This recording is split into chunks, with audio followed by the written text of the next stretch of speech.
All right, so answers to homework are posted. I was looking for in your work here for you to do things like find the zeros, tell what degree it is, and then they ask for you to find the y-intercept. So if you plug in 0, you can find out where it goes up here.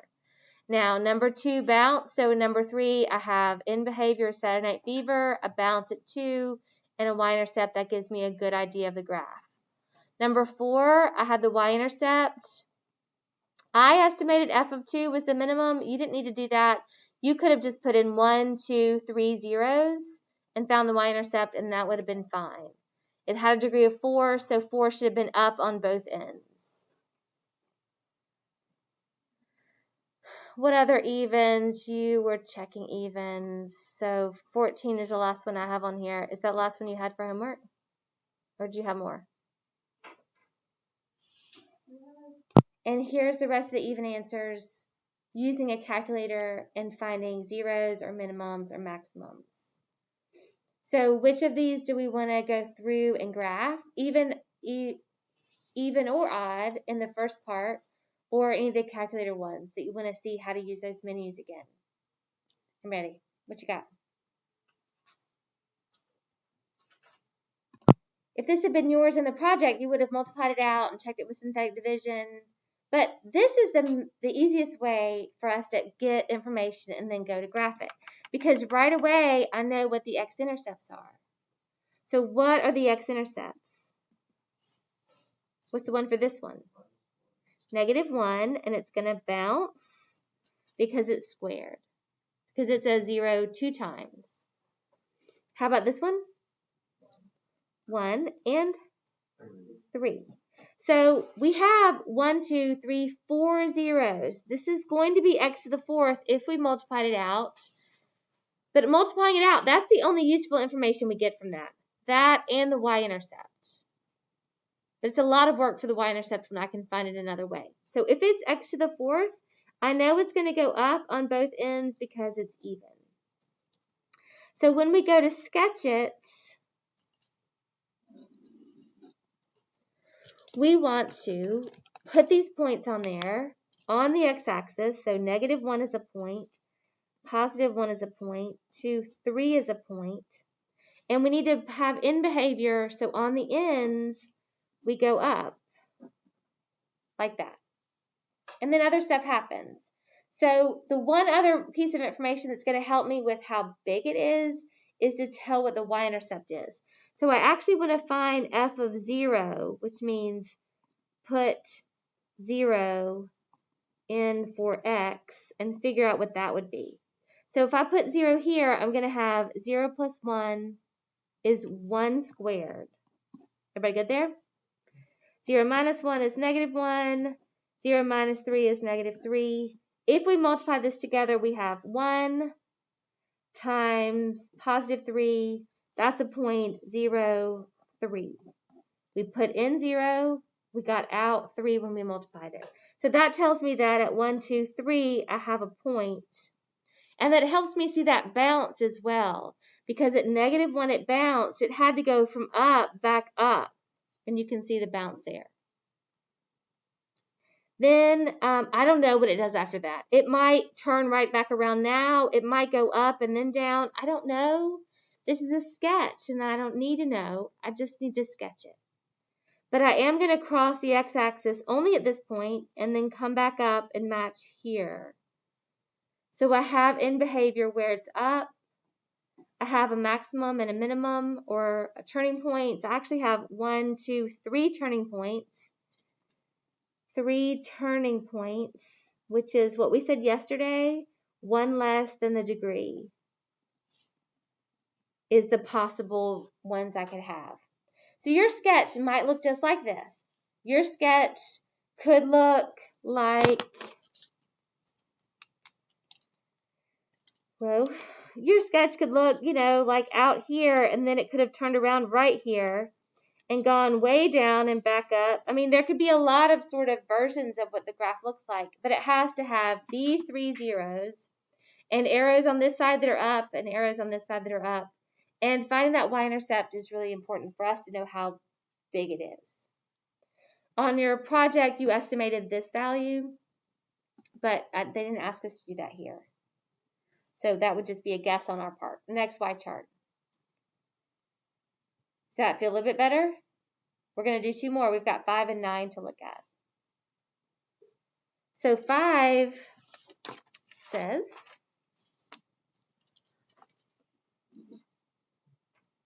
g of x equals 1/3 x minus 5, x plus 2, x minus 3. Do any of these bounce? None of them bounce. They're all going to pass through the x-axis. We've got 5, -2, and 3. Those are the x-intercepts. They all make points. The point is 5, 0, -2, 0, 3, 0. Do you need to write them that way? No. Is it good to know that they're also points? Yes. How about the y-intercept? G of 0. What does that give us? Okay, and I'm going to keep that 1/3. So -5 and then 2 and -3. So figuring that out is not that bad. Now we just have to multiply. Oh, the 3 cancels. That's good because I really didn't want to divide by 3. But I get a negative times a negative is positive.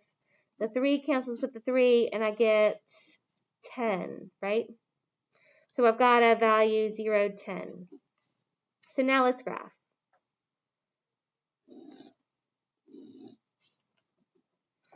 One, 2, 3, 4, 5. 1, 2, 3. So I've got 5, -2, and 3. I want to start there. How about my arrows? What are they going to do? Down at which x value? And then a -2. Yep. So down and then up. That's the Saturday night in behavior. And then they all go through. I need to make this 0, 10. So like 1, 2, 3, 4, 5, 6, 7, 8, 9, 10. Wait, why isn't that negative?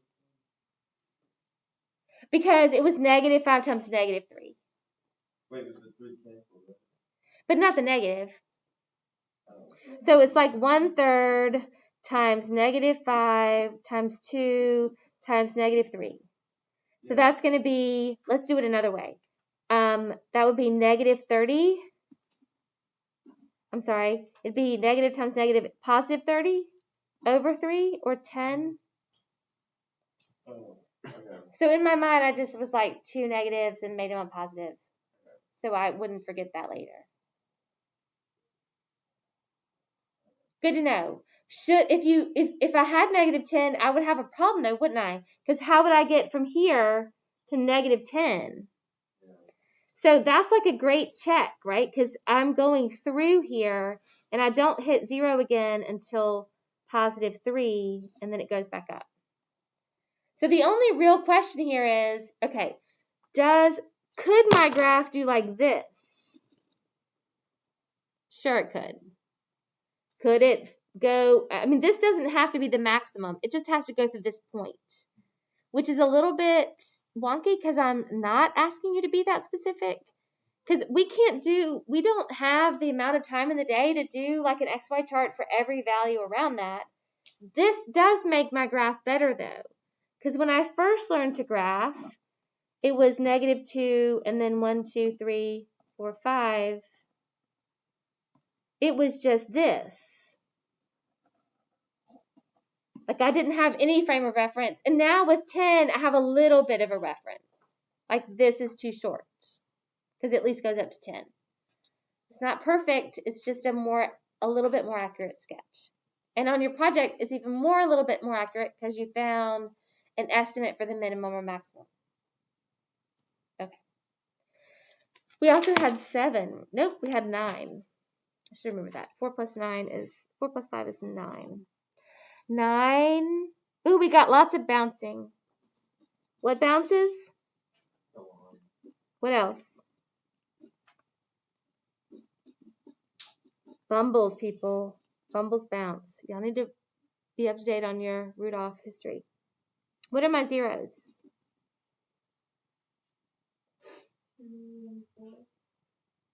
So close.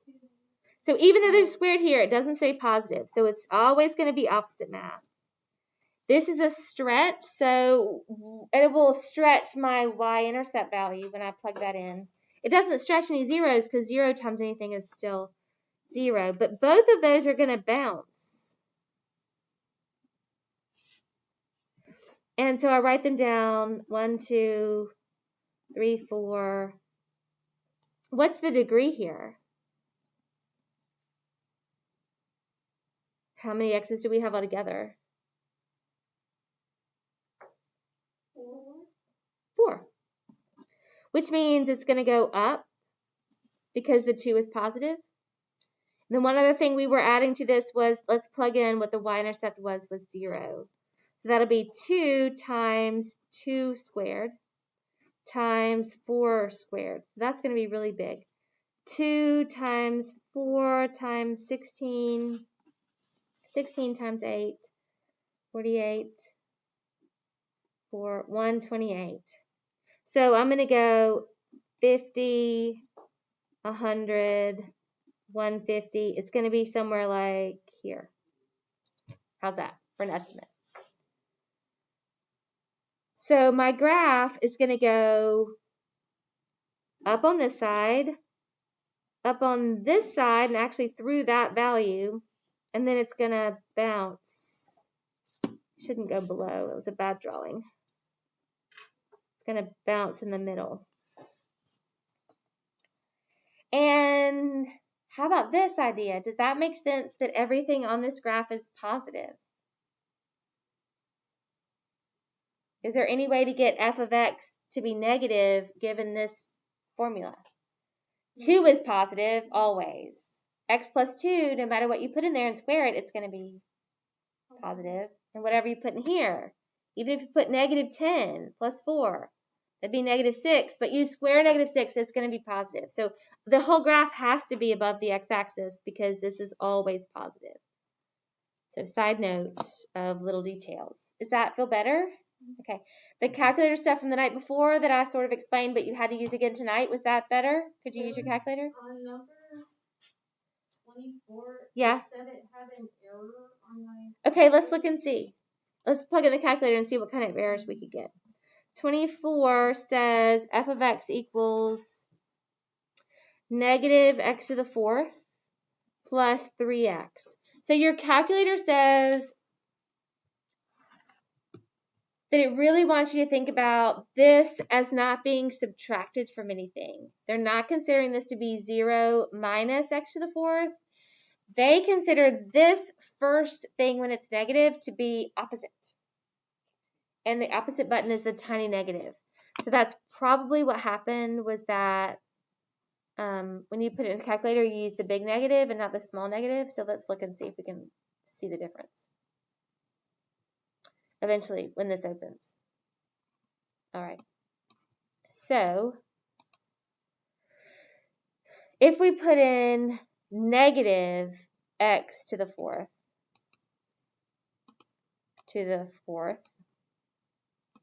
and then plus 3x, it's not going to like it. Check all arguments entered. So if instead we make it this one that's opposite, I find it to be slightly annoying because I get the math of it as being opposite starting off. You're not subtracting it from anything, but the distinction is very minor, so it is irritating. So when you start with a negative, you have to start with tiny negative. So now when you graph it, you can see it. It has an awkward sort of change here. But this is a maximum, and it didn't have any minimums. Was that one? Yeah. So we could find a 0 here, and then a maximum. Does anybody want me to run through those, or were you successful in your endeavor last night? Okay. So what do you want to find first? Okay, so max. So second trace gives you the calculate menu. Yeah, it's above trace. See, calculate, that's what you're doing is you're calculating these things. So if you plug in 2 to see what you get out, you'd say a value. I want to know what the function is at 2. A 0 means an x-intercept. It's where y equals 0. So if we'll find that in a second. And then this one we were looking for maximum, so we'll say 4. So we're looking for this point. We have to be on the left of it, and then we are, so enter. And then we want to be on the right of it, so we can just move the cursor right. And as long as we start moving down, we'll have a higher value.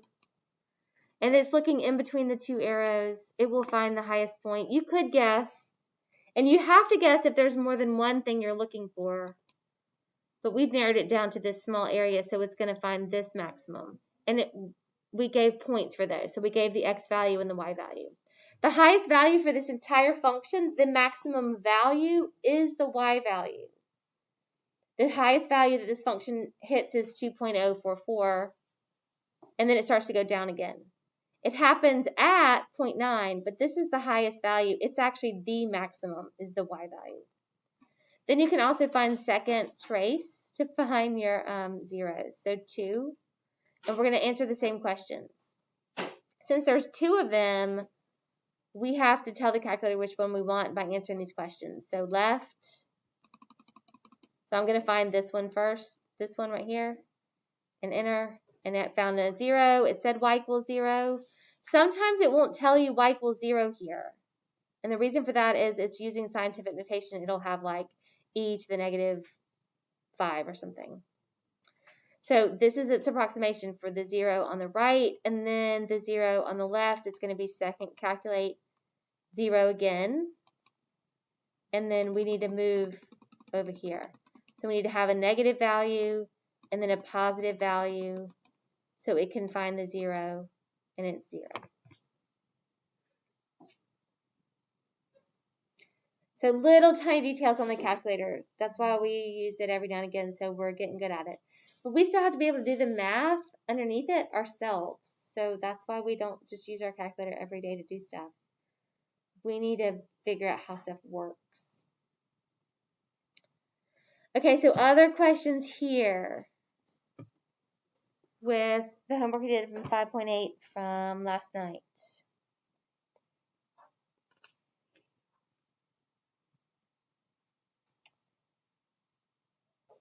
Okay, so then today, just in class, to finish up this section, we can work on these problems. We've got about 20 minutes. You should finish this in class today, and then we'll be done with this chapter as far as work that we're doing. And then tonight you can finish up your project if you haven't already. I'm in the pack in the morning, so bring it there. I, again, have bigger paper. So if you just want paper, you can ask me for it. I'll get it out of the copy machine, or you can get a piece of poster board. It doesn't have to be enormous, just like bigger than one piece of paper because I want it to look like a project.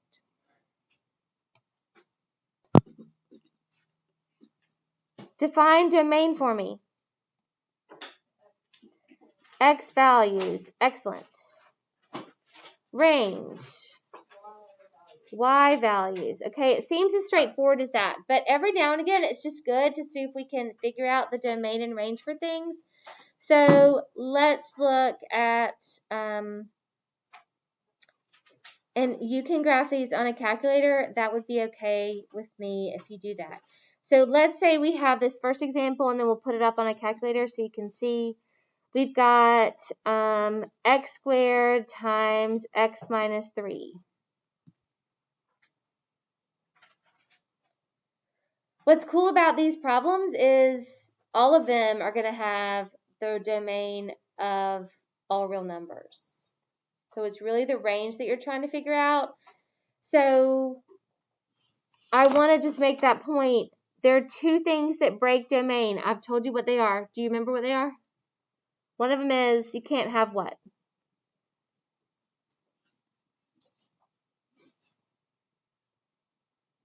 Zero somewhere. Where can't you have 0? No, in the denominator. Does this have a denominator? No, so can't break it because there's no denominator. 2, you can only have the square root of 0, or positive numbers. Does this have a square root? A root? The little squarey boxy thing? Yeah. Does it have one? It has a square. But does it have a square root? No. So it doesn't say like the square root of 4. It just says x squared. So it doesn't have either of these two things.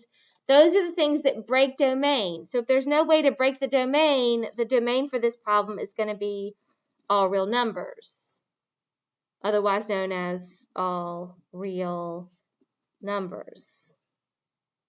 So it's a polynomial. That's the rule for polynomials.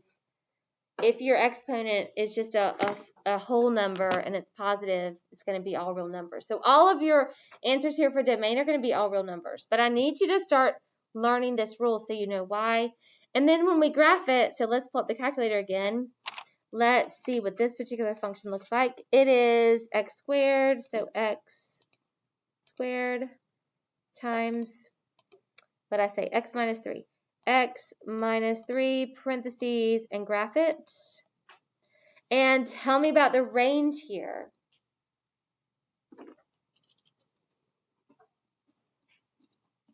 If range is the y value, and Liz was really quick to tell us what the rule is, tell me about the y's. There's an understood like arrow down here and an understood arrow right here. Are there any y values that this graph does not hit? No, it hits all of the ones to negative infinity going this way and all the ones to positive infinity going this way. That's about the end behavior we talked about. So the range for this one is going to be also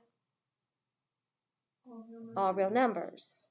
So if it's an odd degree, it'll be a range of all real numbers. So I would write it in the little shorthand, which is this fancy R that has like 2 stems to it, all real numbers. Or you can write out all real numbers, or you can write this, negative infinity to positive infinity. That works too. But if they're both all real numbers, then how is it not like So then if we graph something different, like, not that, but if we said x cubed, is that all real numbers for the range? The domain for all of these problems is going to be all real numbers because there's no fraction here, there's nothing in a denominator, and there's no square root. So for these problems, the domain will be, sure, I could plug in any x value I want. I could plug in -6, it's going to be way up here. I could plug in +6, it'll be way up here. But I can plug in any number that I want. I just may not be able to see it on my graph. But this one has a limited range.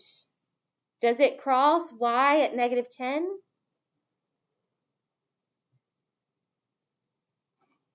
This is Zoom standard. Does it go to y equals -10? No. Does it go to y equals -12? Negative infinity? No. It goes here and then turns back around. So the range here is only from, what's my lowest point, do you guess? -9, maybe-ish? I don't know. We could find the actual value. 8.5. Okay, so we would find this with minimum 3. And we could find the minimum value from here over to here. Enter. Danny wins. So the range would be, the lowest point is negative, let's round it to 8.5. So on paper, we'd say the range for the second one is going to be y is greater than or equal to, because we rounded that, -8.5. And then it went up. So you can think of it in the graph in terms of this, is it started here at -8.5 and then went up. So it's greater than. What does that say? It says second one, because I didn't write down the equation. I guess it's just x cubed, x minus 3. That's all I did. So the range is, what y values does it cover? Well, this came down and covered a whole bunch of them, and it's going to cover them to infinity, but it didn't go below -8.5. So we're going to write that like this. You can say from -8.5 to infinity. We did that a little bit with interval notation. If you like that notation, you can use that. You might be more comfortable with an inequality. Either one is okay. But the idea of domain and range. So those problems that I want you to work are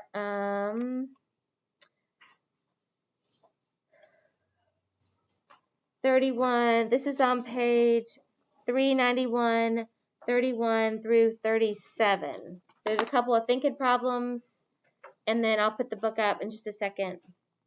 I'll put your book up in just a second.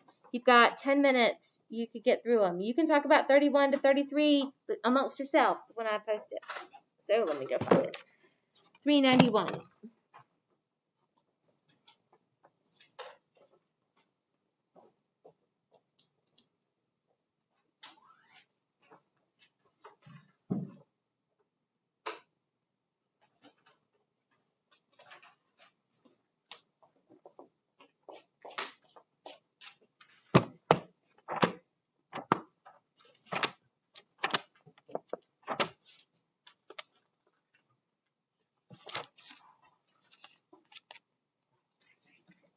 Found it.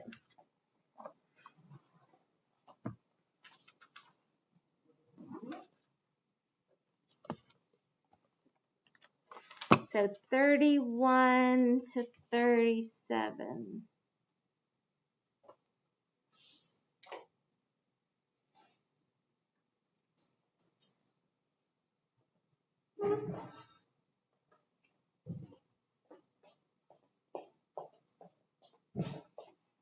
Feel free to discuss. 3 that you have to think about words. Come on. Okay.